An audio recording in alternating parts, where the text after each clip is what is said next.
Hey everyone, and welcome back. We're going deep today, diving into something seriously mind-blowing, GPT-4o. GPT-4o. You've probably heard the buzz, but we're cutting through the hype, figuring out why this thing is making waves in AI. And our main guide for this deep dive, good old Wikipedia. Ready to be amazed. Wikipedia is a great place to start, for sure.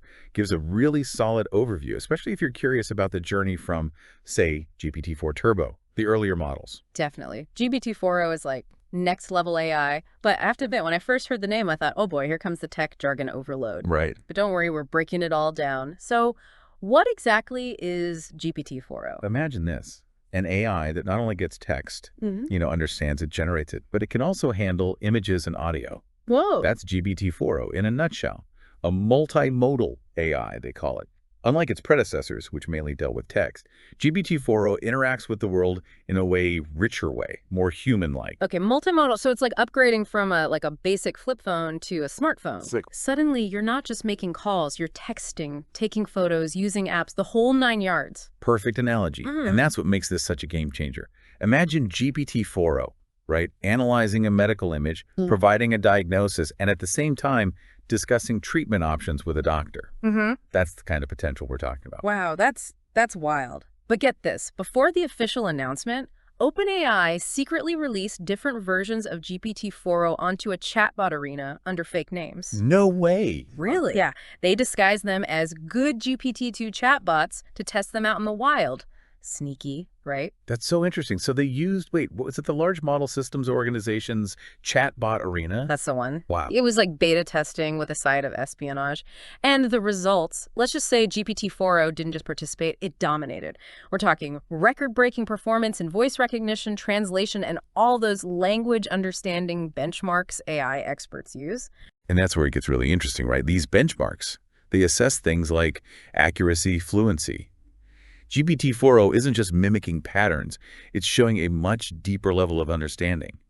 It can grasp the actual meaning and context of language. It's not just repeating phrases like a parrot, it's actually getting what's being said. Exactly. This is huge. Tell me more about what it can do. Well, one thing that really impressed me was its multilingual capabilities. We're talking over 50 languages. Get out. Representing a huge chunk of the world's speakers. It's like having a universal translator from Star Trek. This opens up so many possibilities for communication, for understanding across cultures. Absolutely. It has the potential to just demolish language barriers, make information accessible to so many more people. This ability to understand across languages, it actually leads us to another fascinating thing about GPT-4o. And it involves a certain Hollywood A-lister. Remember that whole Scarlett Johansson voice controversy? Oh, yeah. The Sky voice. That was something else. For those who missed it, GPT-4o is launched with all these different voices, and one of them sounded just like Scarlett Johansson. And I mean just like her. It caused such a stir, jokes, speculation. It even got a mention on Saturday Night Live. Oh, I bet. But then things really escalated when OpenAI took Sky offline and put out that statement. And that first statement was basically, nope, not Scarlett, just a coincidence. Please. Nobody bought that, right? Right. And then you've got Sam Altman's cryptic her tweet right before GPT-4o even launched, just added fuel to the fire. So he was hinting at the Scarlett Johansson thing. That's kind of genius. Though I guess it makes you wonder. For sure. And Johansson was the star of that movie, Her, where she voiced an AI. Of course, everyone put two and two together. But in the end, OpenAI admitted they'd actually offered Johansson a deal to use her voice, but she turned them down. They tried to make it official, got rejected, and went ahead anyway. Wow. It really makes you think about AI and using real voices, Johansson even spoke out about it, how important consent is, and raised some big questions about the potential for misuse. It's like, where do we draw the line as AI gets more and more sophisticated? And this is some real-life sci-fi stuff. But beyond the whole voice cloning thing, this highlights something crucial about GPT-4o. It's not just understanding language, it can actually generate audio too. Exactly. Real-time translation during conversations, generating different audio styles for different purposes, even understanding the emotional nuances in someone's voice. It's pretty incredible. Okay, now that is where I really start to feel like we're living in the future. The possibilities, this is seriously amazing stuff. Real-time translation like that could completely change how we communicate across cultures. Imagine, no more language barriers in business, in travel, anywhere. Absolutely. And it goes way beyond that. Imagine listening to an audiobook, right? But the narrator's voice changes seamlessly to match the different characters. Oh, Their emotions, personalities, everything.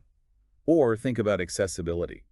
GPT-4o could provide these personalized audio descriptions of visual content for people with visual impairments. that's incredible. We've talked about GPT-4o understanding languages, analyzing images, and now generating all these different audio styles. It's like it's got this whole toolbox of skills, and it knows exactly which one to use. It's really pushing the boundaries of what we thought AI could do. Yeah. And the thing is, this is just the beginning. As models like GPT-4o keep evolving, we can expect even more groundbreaking applications to pop up, things we haven't even dreamed of yet.